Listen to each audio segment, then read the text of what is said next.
മോളെ നിനക്ക് എന്നിട്ട് ജോലി അവിടെ പറഞ്ഞില്ല അപ്പൊ അവന്റെ കടയിലെ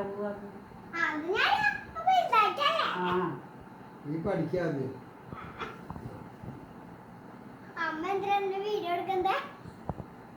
നിന്റെ അഭിപ്രായം ഒന്ന് കേക്കാൻ വേണ്ടിട്ട്. നീ പഠിക്കും. അപ്പൊ നിന്റെ ഉറ്റ സുഹൃത്ത് ആരാവും? ഇപ്പൊ നിന്റെ ഫ്രണ്ട് ആരാ?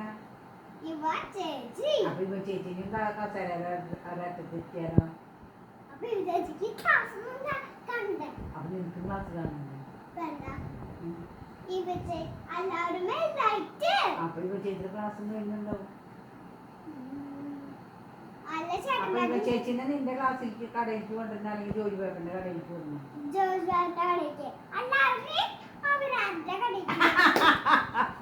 അത് നന്നായി, അത് നന്നായി. അപ്പൊ സാനി ചേച്ചിനും കരോളി ചേച്ചിനെ എവിടേക്ക് വിടുക? ഓഫീസിലേക്ക്. മനസ്സിലായില്ലേ? ജിപ്സം ബാബയുടെ ഓഫീസിൽ എന്ത് ജോലി ചെയ്യണത് അവര്? അതറിയില്ലേ? അതന്നെ. അല്ലാണ്ട് എല്ലാവരും കൂടി ഒരു കടയിൽ വന്ന് കുത്തിരിക്കല്ല കുട്ടിയുടെ കടയിൽ.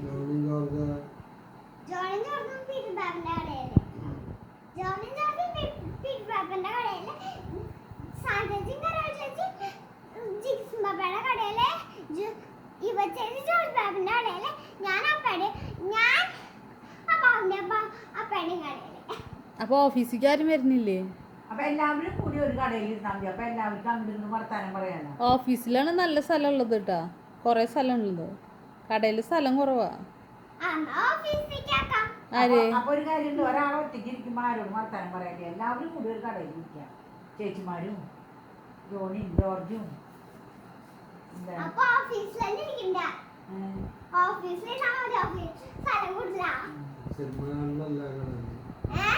സിനിമ എല്ലാവരും കൂടി ഇരുന്ന് കാണുന്നല്ല, പണിയെടുക്കില്ല. എല്ലാവരും കൂടി ഇരുന്ന് കാണും.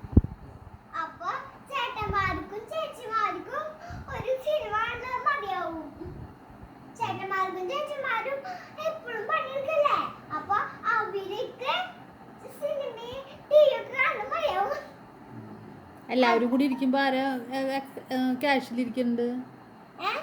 എല്ലാവരും കൂടി ഒരു കടയിൽ ഇരിക്കുമ്പോ ആരാ ക്യാഷിലിരിക്കുന്നുണ്ട്?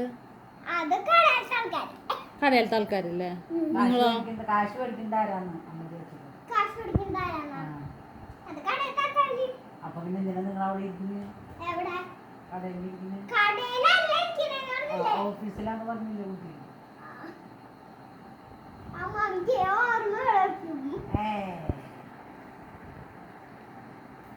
ഓർമ്മയില്ലെങ്കിൽ ഒരു കാര്യം നടക്കില്ല.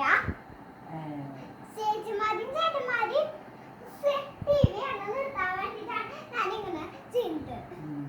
നിന്റെ ടി വി ആണല്ലോ കടയിലേക്ക് കൊണ്ടുപോയി ഓഫീസിലേക്ക് കൊണ്ടുപോയില്ലേ? അപ്പൊ നിന്റെ ടി വി ആണെങ്കിലും അമ്മമ്മേരെ മൊബൈൽ എടുക്കല് നിർത്താൻ എന്താ ചെയ്യണ്ടേ?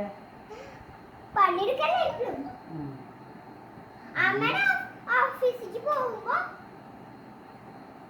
ആദ്യം പഠിക്കും. പഠിച്ചിട്ടല്ലേ